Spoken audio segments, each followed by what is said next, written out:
Welcome everyone, and thank you for joining us today. My name is Stephanie Christopher, and I am part of our collaborative marketing team here, and I will be your moderator today. During this webinar, you will hear from our Workday adaptive planning experts as they share some background on how adaptive planning may work for you, walk through a few demos for you, and answer any questions you may have along the way. Now, before we get started, please know that everyone is on mute and will remain muted for the duration of the webinar. However, the chat function is available. So if you have any questions during the webinar, please chat them over to us and we'll keep an eye on those and we can ask them at the end of the webinar. If we do not get to your question, we will answer as soon as possible after the webinar. And lastly, this webinar is being recorded and it will be available for playback again tomorrow. So with that, I will hand it over to our first presenter, Mike Brown, to kick things off. All right, thanks, Stephanie. And again, thank you for everybody for joining today's call on Workday Adaptive Planning, specifically around workforce planning. And once again, we're bringing another fireside chat to our customers as it relates back to workforce planning based off of customer demand. As Stephanie mentioned, we encourage questions throughout, and we'll get to those towards the latter part of the session. From an agenda standpoint, we'll cover workforce planning at a high level and then really get into the product. And then we'll wrap it up with some Q&A discussion, along with some next steps as it relates back to scheduling further discovery calls with your organization as it relates back to Workday Adaptive Planning specifically. So let's go ahead and move on into intros. And my name is Mike Brown. I'm a director of our client partner team for our medium enterprise customer base. I've been here at Collaborative for about 7 years, in the Workday ecosystem now for about 10. And Akash? Hello everyone, my name is Akash Nagami. I'm a senior manager in our Adaptive Insights practice. I'm the practice lead. I've been at Collaborative for the last 5 years and been in the planning space for the last 10 years. All right, thank you, Akash. And Judson? Hey everyone, my name is Judson Parsons. I'm a principal consultant and I started with Collaborative just this year. I've been working with Workday Adaptive Planning for the past 5 years and look forward to speaking with you guys later. All right, thanks, Judson. And I'll turn it back over to Akash now. Sure. So before we get into the demo, I wanted to talk a little bit about workforce planning, I guess what I've seen at organizations and how you can leverage adaptive Workday planning and the power of one to plan within your organization. So really, people drive your business. The largest expense for your organization is your workforce. So what you want to ensure is you're investing in the best talent for your organizational needs and investing in it when you need it the most. So using data from Workday, you have the ability to pull live data across from your HR system of record to make intelligent decisions faster for a more agile organization.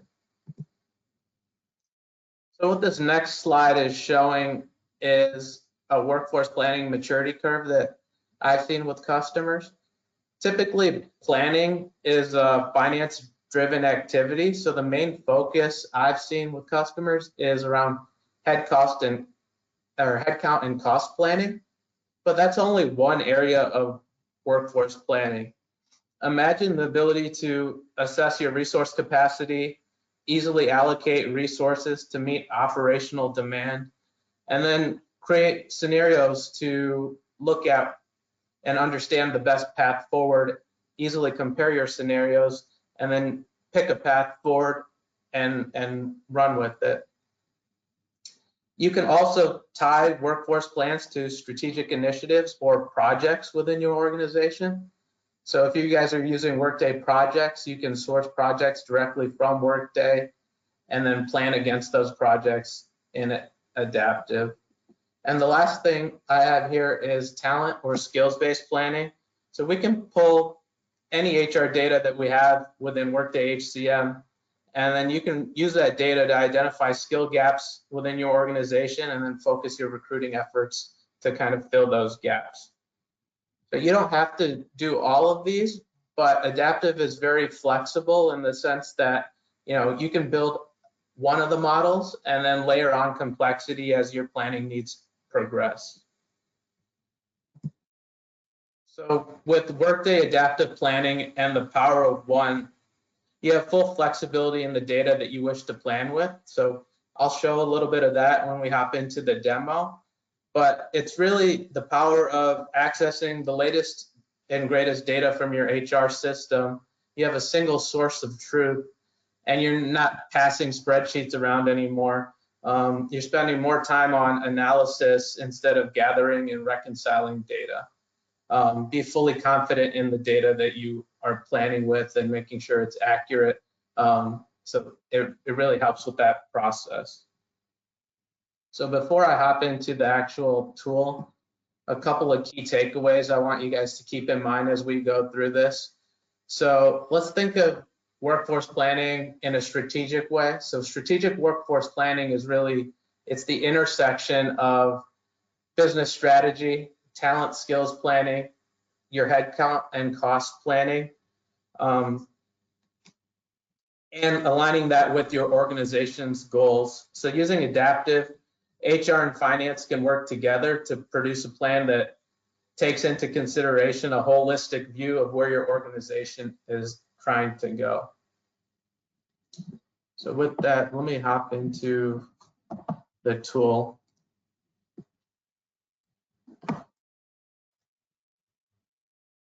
So the main screen you guys see here is your Workday landing page.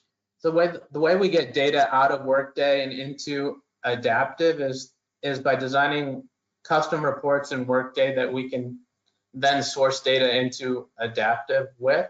So I've created a custom report here for your employee roster. So what we can do is pull over your existing or your open positions and then use those in a model sheet that we create in Adaptive based on your specific needs to plan against. So you'll see 593 rows here. Each of these rows would represent a record in our planning model. All of these fields that you see across the top are fully customizable in the sense that we can add and remove any of these columns depending on the fields that you want to plan with, but these are some of the fields that we're using in our model. So some of you might be familiar with supervisory organization. So that's your HR hierarchy in Workday. We use the same hierarchy in Adaptive to secure all of these records because we realize that there is sensitive information when you're building a workforce plan. So, you know, somebody that's sitting in finance is not going to be able to see the record for human resources. It's really around this, what we call level security in Adaptive. Position. So if you're on a position staffing model, we can pull over your position. Position ID, the status of that position, whether it's filled or open. If there's any open requisitions around a position, we can pull that in. Your job profiles, so we can do analysis around job profile. The cost center that an individual belongs to, their physical location.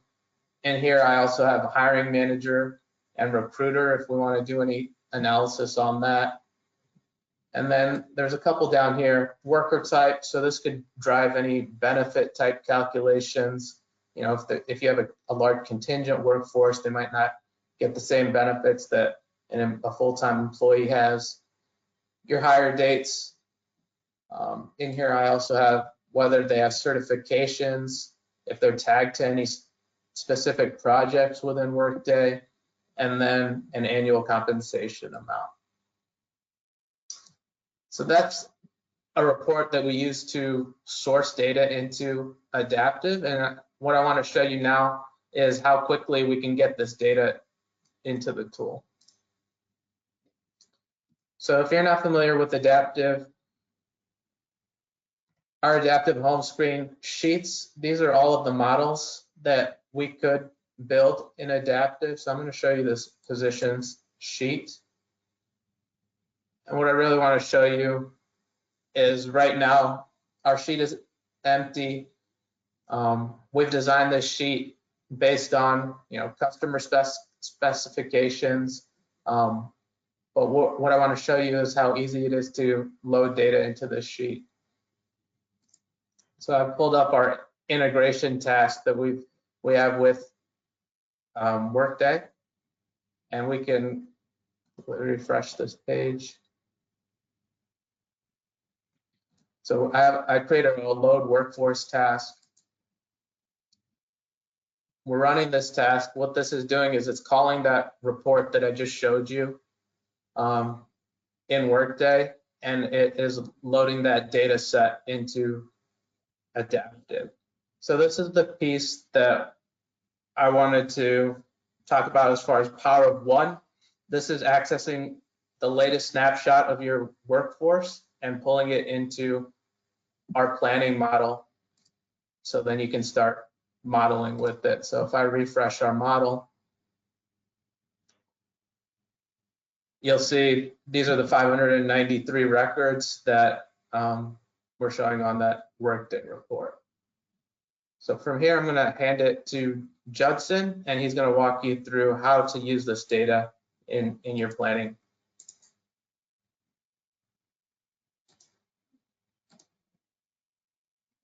Thank you, Akash. Let me share my screen here. All right, so before we get too deep into the demonstration, some people on the call may be familiar with Adaptive and some might not. And so for those that aren't, I'd like to discuss a few general concepts of Workday Adaptive Planning to make sure everyone on the call has a basic understanding of Adaptive. Workday Adaptive Planning, it's a low-code, no-code, cloud-based application that allows your organization to collaboratively plan across the enterprise while reducing the need for manual processes. When I say low-code, no-code, I mean dragging and dropping, point and click. You don't need a technical background to manage and operate the system. As I'm sure many people on the call are now familiar with the benefits of the cloud-based application, but of course, I'll name a few of these. So you're always on the newest version. You're going to receive all the new updates that Workday is heavily investing in and pushing out at least twice a year. It's accessible from anywhere with an internet connection. So you can see on my screen here, I'm actually logged in using Chrome. And the system scales easily as your business grows or as you actually scale how you use Adaptive within your organization and within your planning or reporting process. So Akash just demonstrated through the power of one how easily we can source our workforce data directly from Workday. And it's just as easy to source your actuals from Workday financials as well. We're going to spend most of our time talking about workforce planning, but I always like to point that out that, of course, we can bring our actuals in as well. And the last point I'd like to make is that Workday Adaptive Planning, it's a data agnostic platform, meaning if your organization use additional systems outside of the Workday ecosystem, those can actually all be integrated into Adaptive as well. So a few examples of that might be a CRM system where you could actually pull in your pipeline to forecast sales and even getting into resource availability type forecasting. Imagine if your organization went through a large acquisition and now you actually have multiple financial systems. You could actually integrate all those systems right into Adaptive as a first step prior to beginning, say, a larger project where you actually are consolidating all those organizations into one system. And then the last system that we see a lot of our clients like to integrate into Adaptive would be an operational system. So a use case of that would be able to possibly marry your financial information and your financial data with operational data to really automate how you're able to not only create, but really track the performance against important KPIs that your organization likes to monitor.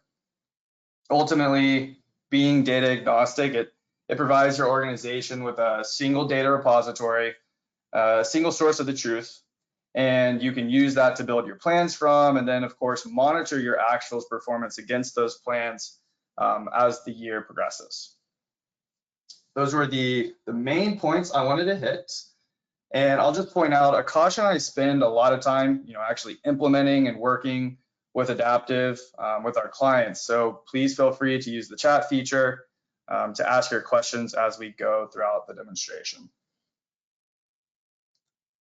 So everyone should be seeing a dashboard here, and this is what I've set as my home screen for Adaptive. I'll point out I'm logged in as an admin user, meaning I'm going to have the highest permissions in the software. So what I mean by that is if I wanted to create a dashboard, or maybe I wanted to share this out with other users, or maybe I actually wanted to build a model, I would only be able to do that as an admin, not necessarily an end user. And then the second point of me being an admin that I want to touch on is I have the highest level of data access, meaning I can see the data across all of my supervisory orgs, which is designated here by this level field. You'll see I'm actually looking at my total global services, which is just the consolidated view of my organization. So I mentioned this is the dashboard we're looking at. This is one of 3 ways you can consume data in Adaptive. The second way you can consume data is through the web-based online reporting tool, and we'll take a look at that a bit later in the demonstration.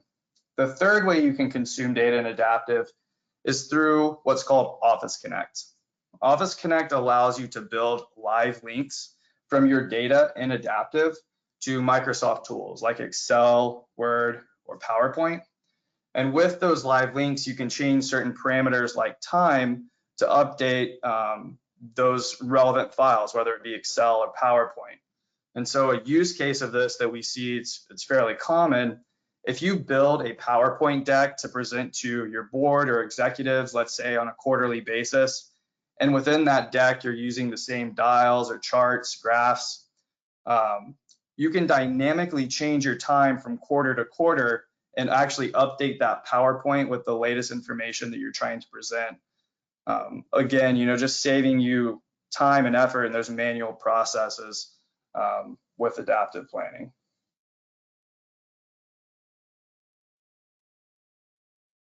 So I'm going to show within this dashboard as we go through a lot of ways that you can actually drill into your data and interact with your data, gain actual insights from this dashboard.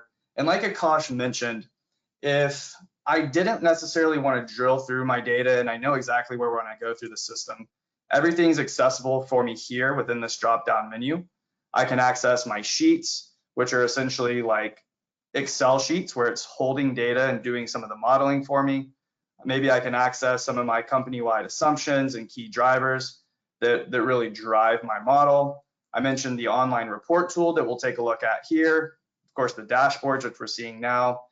And there's multiple other facets of the system that we aren't going to have time to talk about today, but things like process tracker and workflow, where we can really assign tasks to users within our budgeting or forecasting processes to help drive the collaboration through our organization. Everything's available right here for me right here in this menu.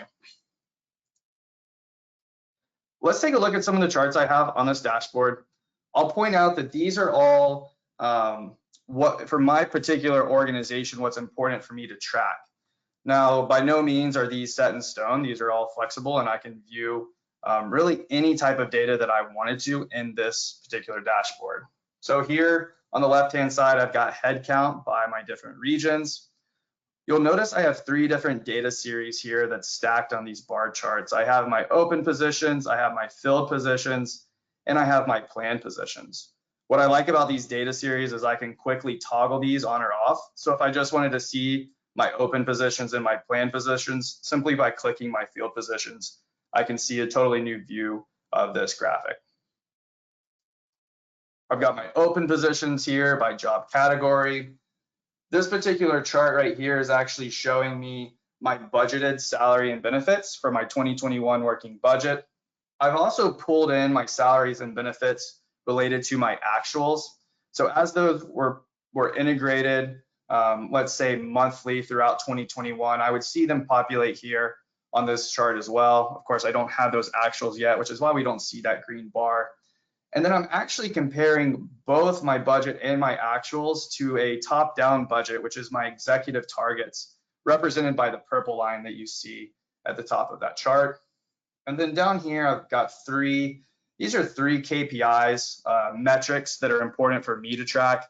Again, these would all be custom to the information you would want to see. So here I'm tracking my percentage of salary to revenue, how many individual contributors I have across my organization per manager, as well as how many managers I have per director.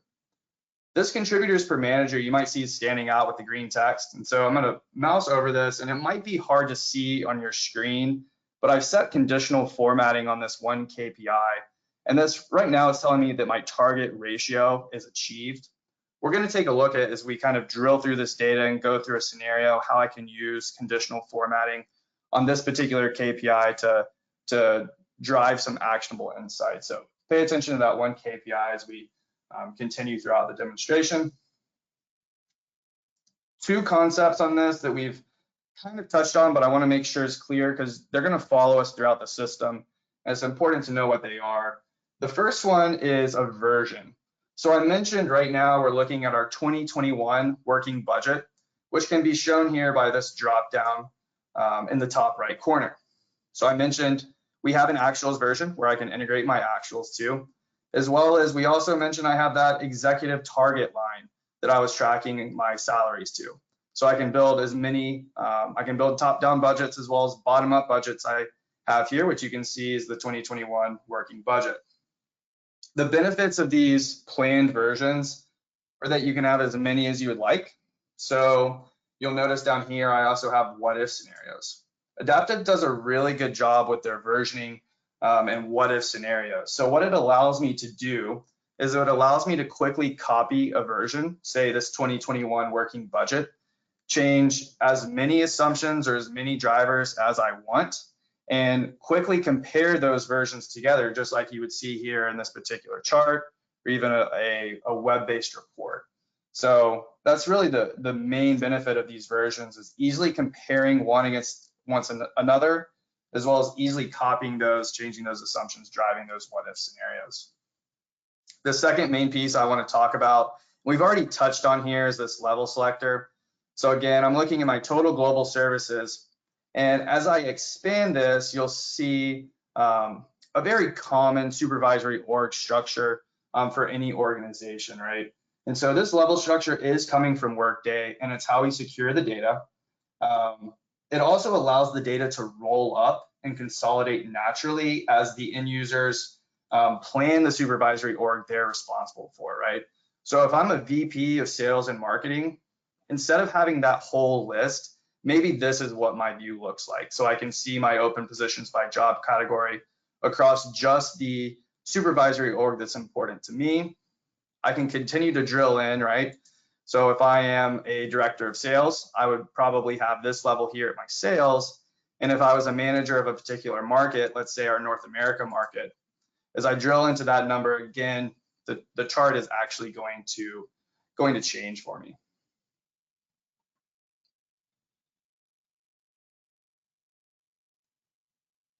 So let's take a look at my contributors per manager dial right here. And what I actually want to do,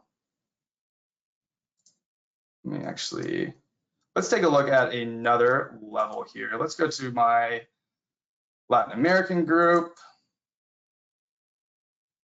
I apologize. Let's flip here to another one.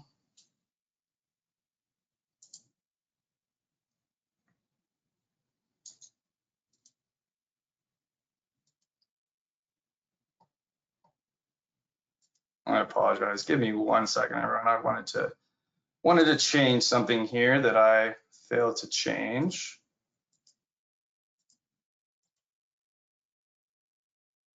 All right. Let's go back to my dashboard. I'm going to refresh this really quick.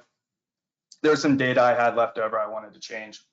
So I mentioned that this KPI, the contributors per manager, I'd set some conditional formatting on this. So I'm looking at my North America group here again. with my level. And you'll notice this contributors per manager is now showing red. You might have actually noticed right before this, it was showing up as green. This is part of what I want to show in terms of the actionable insights you can get with this data. I've also mentioned here in the dashboard, everything is drillable, so I can get down to different levels within this data. In this case, for my contributors per manager, let's take a look at an ability for me to drill into this number and see what's driving this, this ratio of 14 contributors per manager. So to do that, all I'm going to do is simply click on the number and explore the data. This is showing me that 14 value here. I'm looking at that dial at a yearly level. And so you can actually see here, it's going to ask me to drill into a particular quarter within that year. So if I go into Q1 fiscal year 2021, you'll see across my months here is the next level down. The value is still 14 across my month. So I can just drill into any of these months to get to the level of information I want. Eventually, I'm going to get down to the base level of that metric and actually see the formula that's driving it. So in this case, all it's doing is simply dividing my headcount of my individual contributors by the headcount of my managers. I can see the evaluated formula, so it's simply 14 contributors divided by 1 manager. And if I wanted to look at the actual details making up the 14 contributors or the 1 manager, I can actually even click right into the evaluated formula and see those details. So in this particular case, what you'll see is, here's the 1 value that I was looking at. I can see some of those details that Akash actually showed that we sourced directly from Workday. So in this case, maybe this is a new hire and it's a planned position status. The job profile here is a regional sales manager. I can see the cost center that this person's associated with, the location, and of course, here's that worker level showing that it's a manager. I'm going to close out this Cell Explorer window and let's go back into our dashboard.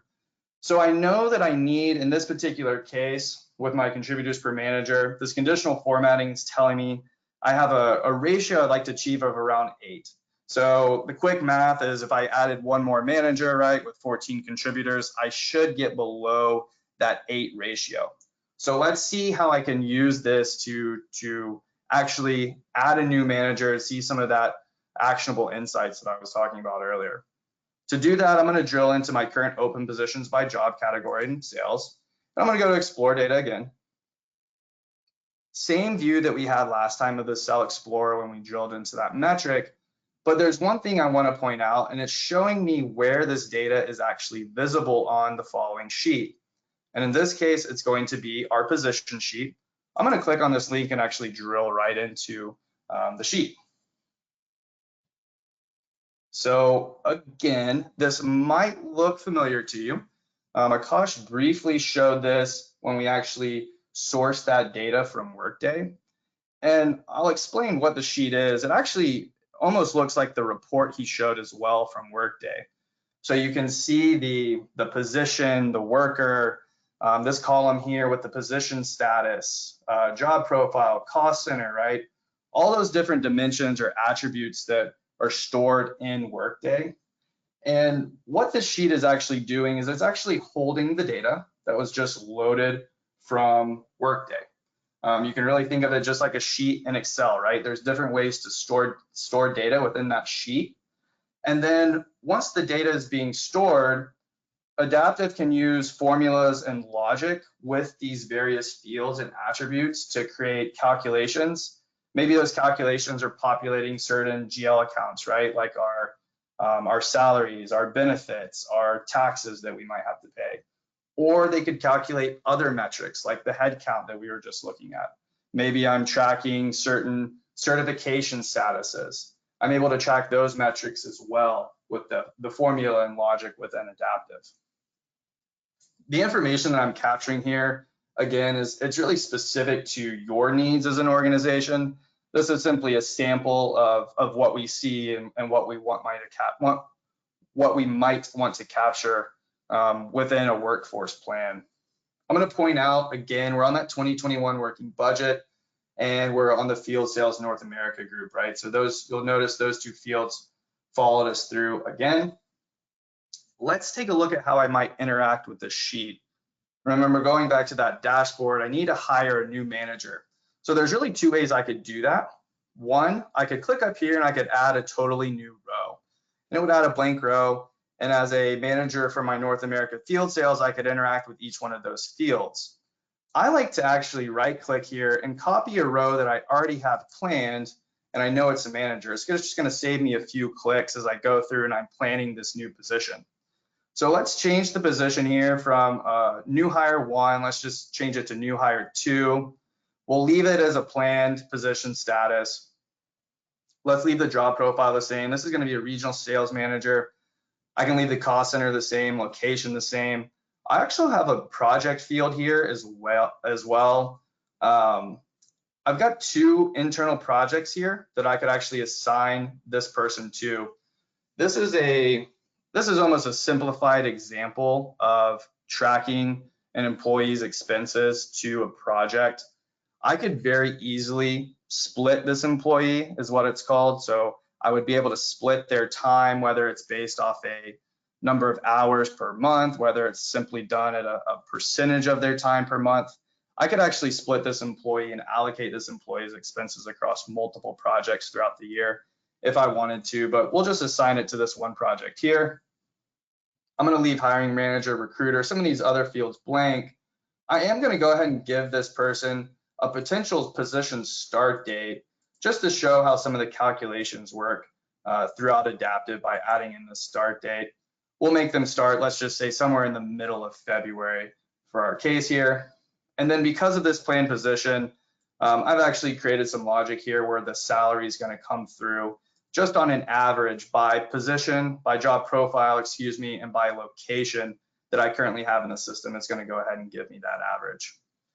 So you'll notice the text is blue, just means that this data has not been saved yet to the sheet. I'm going to go ahead and save it. And while it's saving and refreshing, I can pop back over to my dashboard. You'll see some of the power of just how quickly this is going to ripple through the model. When I refresh the sheet, you'll notice here my contributors per manager is now at that target ratio of 7. The conditional formatting is telling me we're good to go. So within the planning process, maybe that's the first step I need to take to know that we've hit our metric, at least from a headcount perspective. I mentioned the formulas and logic that can calculate based off the rows that are being stored on this particular sheet. And to get there, if I right click on one particular row and take a look at row details, it's going to pull up this extra window here for me. And let's scroll over to 2021. Remember, I gave that position a start date of February. Let's take a look at some of the things that I might be calculating here. So starting here at the top, you'll notice there's an account here that's called new hire. And if I look here in February 2021, it might be difficult to see if it's a little bit smaller here, but there's a 1 populating for February 2021. So this, oftentimes what we see can act as a trigger for, say, a new hire training for my new employees that they all go through. Maybe this is the month that gets triggered when I want to plan a certain technology expense, right? All my employees need a laptop. So this is a way that we can automate planning some of those various expenses related to our workforce planning. And I can simply remove or add workers, change that start date, and not have to worry about going back and changing a new hire expense for training or for a laptop fee because the system's going to automatically do that for me. You'll see our headcount account here right below that, which starts calculating a 1 in February. And then I'll point out above that, we actually have a partial headcount. So if you remember, I said that start date the middle of February. So going down to my taxable compensation account here and my salaries and wages account, you can see the salary is actually prorated for February based off that partial headcount. Whereas when we look in March, you can see that salaries and wages is fully loaded to represent that employees working the full month. And then some of the things that you might expect, right? FUTA, SUI, Social Security, total employer paid taxes. I mentioned here you can calculate other metrics, maybe something related to certifications for certain workers, right? The possibility is truly endless in terms of anything you want to calculate. This is just kind of an idea of what you might be calculating from a workforce plan. I'm going to close out of the row details. And I think now's a good point. I'm going to pause, see if there's any questions, Stephanie, before we continue. Sure, let me take a peek. I don't believe we have any questions yet, so so carry on with your demo. All right, thank you. So we've shown how we're pulling information from Workday. A question that often comes up, I'll just kind of add this here, is once we've got the information from Workday and we're starting to model it and plan it, how can we get it back into Workday? And so this is actually a really cool release that just came out this past year. But once a workforce plan is approved within adaptive workforce planning, we actually have the ability to take some of these new hire plan positions that we're showing here in this sheet and actually kick off a business process back in Workday to create these open positions. So really, really cool and powerful feature. Again, just kind of showcasing the power of one and how Workday is linking the two products together from your plan to your actual operational system of managing those open positions. Let's take a look at a HTML report. To do that, again, I'm going to access my main menu here. And when I click this arrow next to reports, it's going to pull up some of my favorite reports that I view most often. And let's take a look at the income statement by month. This is a very traditional formatted report you might expect to see within Adaptive or with any financial system. You'll notice I've got revenue, my cost of sales. I've got my expenses here. These rows I can expand and collapse as I'd like, just because that's how I have I've actually built this report. You'll notice here's all my salaries and benefits that are coming through. You'll notice there's also a lot of other lines you might expect to see on a P&L. They're actually showing as 0 right now for my 2021 budget. That's just simply because I have other models here within Adaptive that can actually, just like the workforce plan, can plan these at a much more granular or specific level. Because we're focusing on the workforce planning side right now, we didn't take the time to go in and populate some of those with dummy data. But of course, you could do that to model your other expenses. If I expand salaries and benefits, eventually I get down to my wages, benefits, taxes that I'm going to pay, right? And again, just to showcase, this data is all drillable. So if I wanted to get down, again, I'm looking at total global services. I can just search for that one level that we were working on earlier as the manager of my North America field sales. It's going to filter that data a little bit down for me. And then I can actually drill into any of these numbers just like I did on the dashboard if I wanted to see exactly what was making it up. Here's that Cell Explorer window that looks familiar to us. I can drill into the account that's making up my salaries and wages.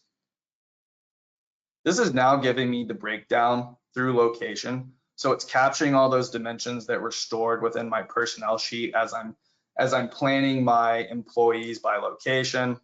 Let's say I wanted to go down, here's my Chicago location. I can drill into that one a little bit further. Again, another level of dimensions where I can actually look at the breakdown between my worker level. Let's see how my managers contribute to my salaries and benefits. Getting down to the job profile, right? You kind of get to see the picture. All of this data has been layered upon each other. And if I go into my regional sales manager position, what this is actually showing me, you can tell this is a formula. It's adding two waged accounts together. This is an example of how I can actually plan by individual headcount. And then the 0 at the end here is actually where I could plan instead of by individual, plan by, let's say, by cost center, by headcount, and just do an average salary. It's showing me I just have the flexibility of doing both, one or the other, or actually in this case, I could do both if I wanted to. I'm going to drill into where I'm planning by individual headcount, get into that particular wage account. And now we're actually seeing here those two regional sales managers related to Chicago with a manager worker level, all those dimensions I drilled through. Again, we're seeing those supporting details of what's making up the number and what I just planned. I'm on January 2021, so you can actually see that new hire is not contributing to my salary here for January. If I click this arrow to move forward 1 month, you'll see there's our prorated salary, as we would expect, as they're beginning in February. And then if I move forward to March, here's a fully loaded salary. So you can begin to see how just through some of those simple fields, I'm really able to automate how my P&L might populate with some logic and formulas behind that personnel sheet.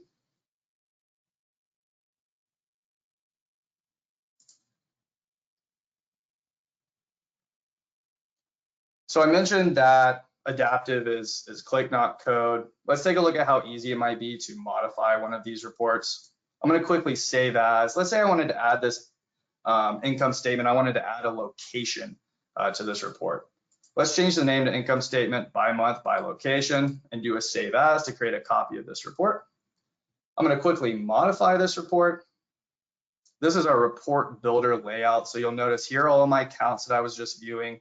Here's my time span across the columns. And then here are the parameters that I changed. Remember, I changed that level to look at my North American field sales, as well as I could change my months if I wanted to. We want to be able to filter this report by a location. So if I look at my dimensions here, you'll see I have a variety of dimensions, but in this case, here's my location dimension. Let's just simply drag this up to a filter to filter this report by location. And then I want to make this dynamic so I can change it on the fly. By doing that, I'm just simply going to drag a location over to a parameter. The plug is telling me that these two are now linked.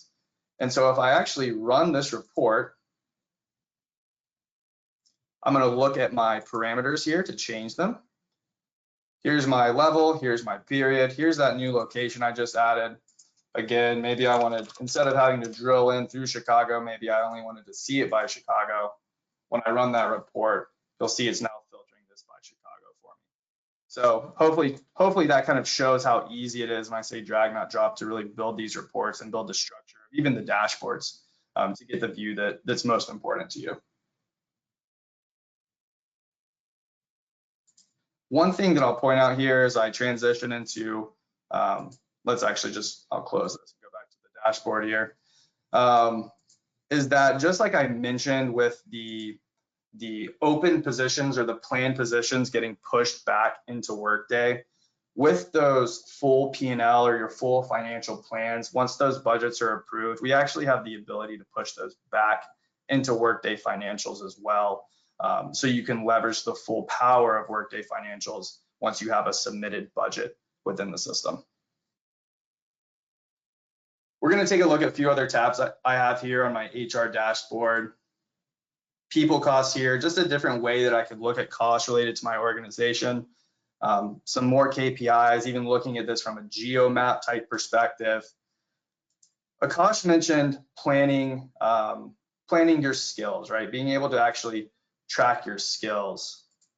And I need to go up one more level to make this look, there we go. So this is simply showing a skill demand supply gap based off my skills, my certifications, my languages. So all that data can be sourced as Workday, and Adaptive can really, it can provide almost a workforce skill database of our actual supply.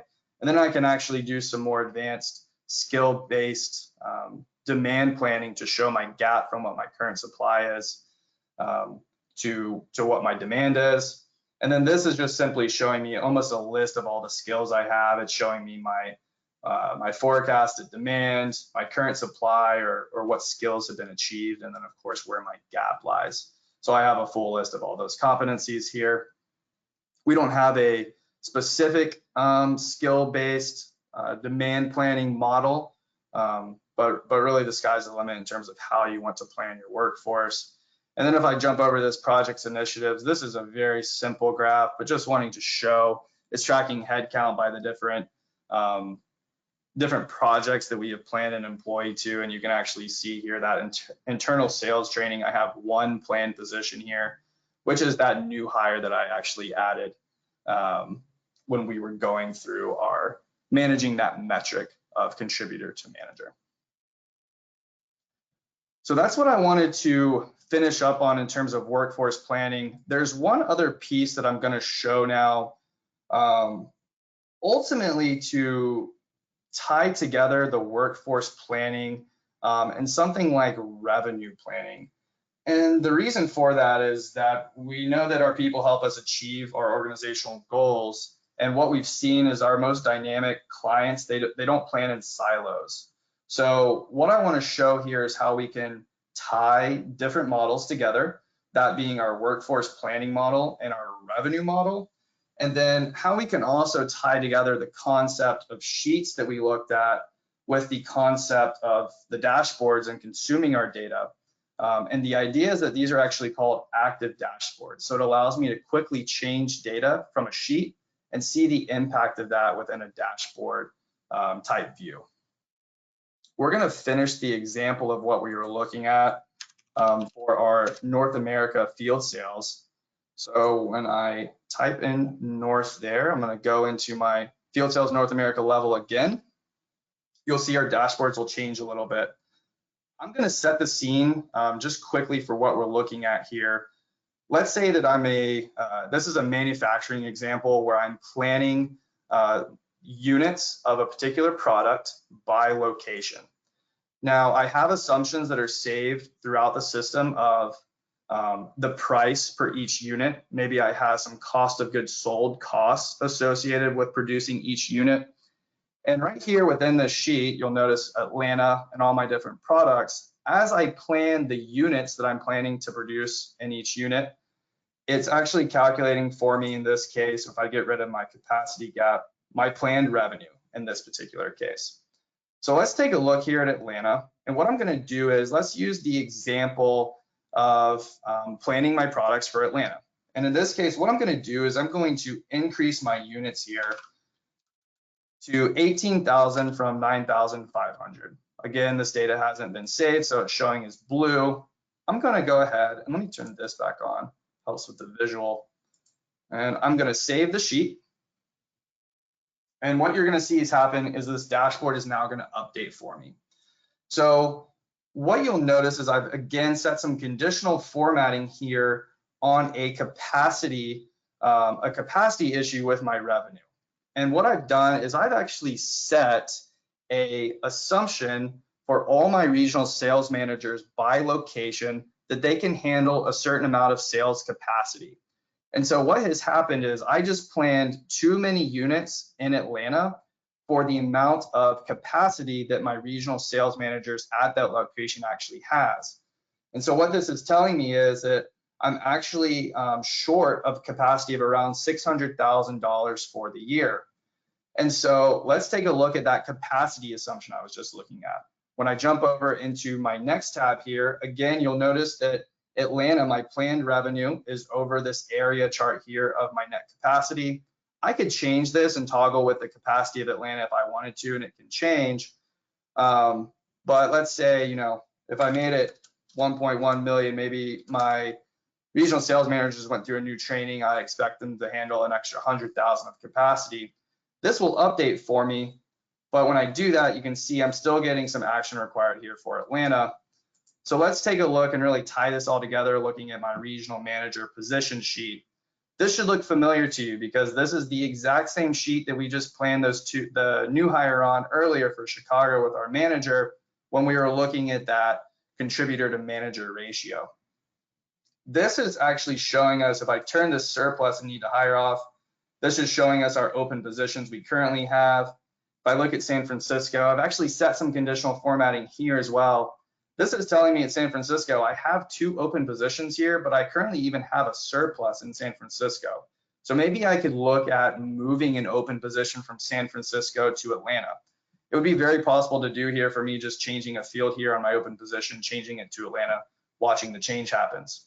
We can do the same thing that we did earlier too. Maybe we want to leave that position and we want to add some capacity to San Francisco. We could easily do that by changing our units.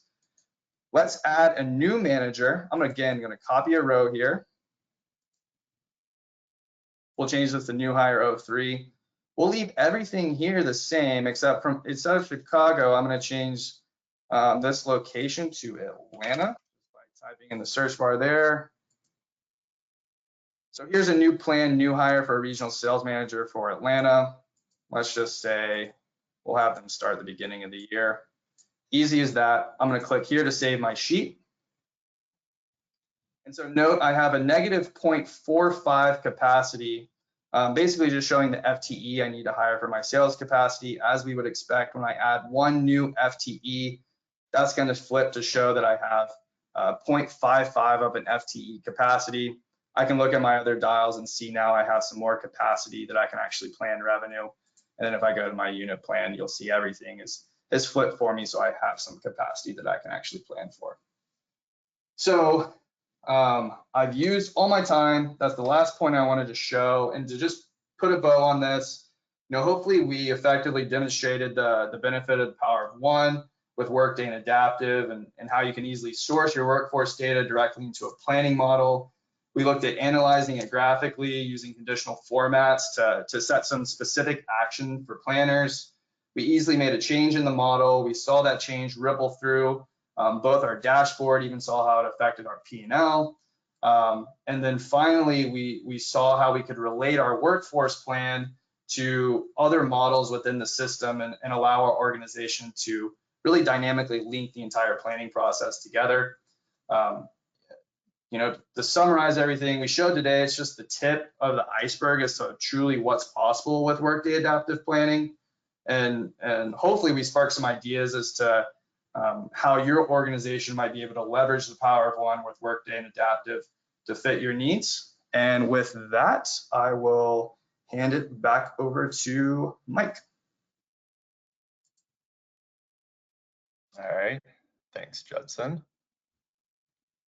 Let me share my screen here.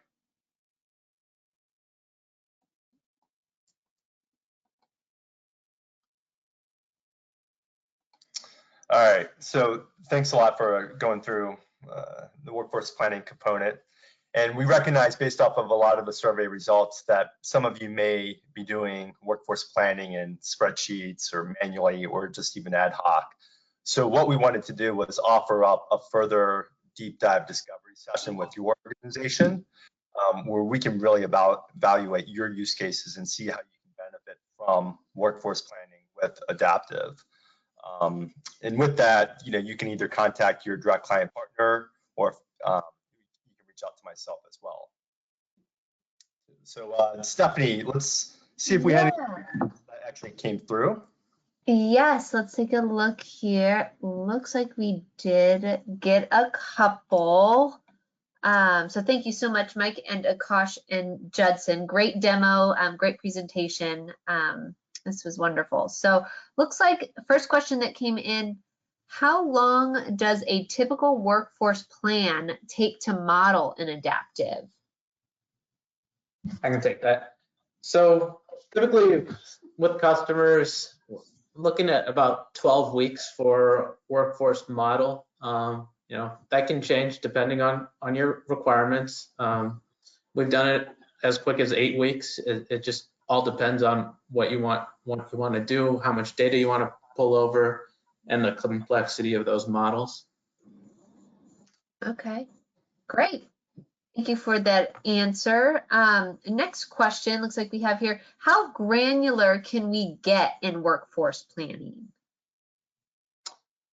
So that one as well, we can get as granular as you need. So the nice thing is when we source our dimensions or our work tags out of Workday into Adaptive, you'll have all of those coming from Workday, but then we can also create additional dimensionality that is specific to Adaptive that say you might not have in Workday, but you still want to plan against.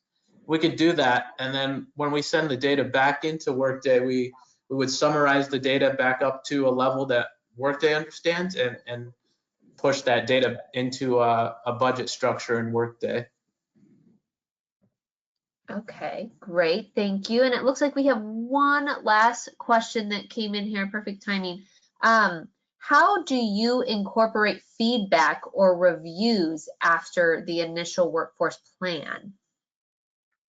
So one of the things that Judson highlighted as he was walking through the demo, there's a process and workflow tracker in Adaptive. So you can use that process tracker. So as people complete their plan, Judson was showing the field sales North America group. So as that manager completes the plan for his supervisory org, he would hit submit, and that goes up the supervisory organization chain. So then the head of sales would be the next one that would get a notification saying this North America plan has been submitted. Would you like to take a look? And then they can hop into the sheets that Judson was showing. If everything looks good, they can approve it. If something's off, they can actually enter a comment, reject the plan, send it back to field sales North America, and they make any adjustments they need. So it goes through that process before it gets to like a submitted plan version. And once it's ready and it's an approved plan, that's what we would send back into Workday. Okay, great. Thank you for that thorough response. And it looks like those were the only questions coming in now. I don't see any others, and we're right on time here. So with that, I think we will close the webinar, and I hope everyone on the webinar found this valuable, and we look forward to having you join us again. So thanks everyone, and take care.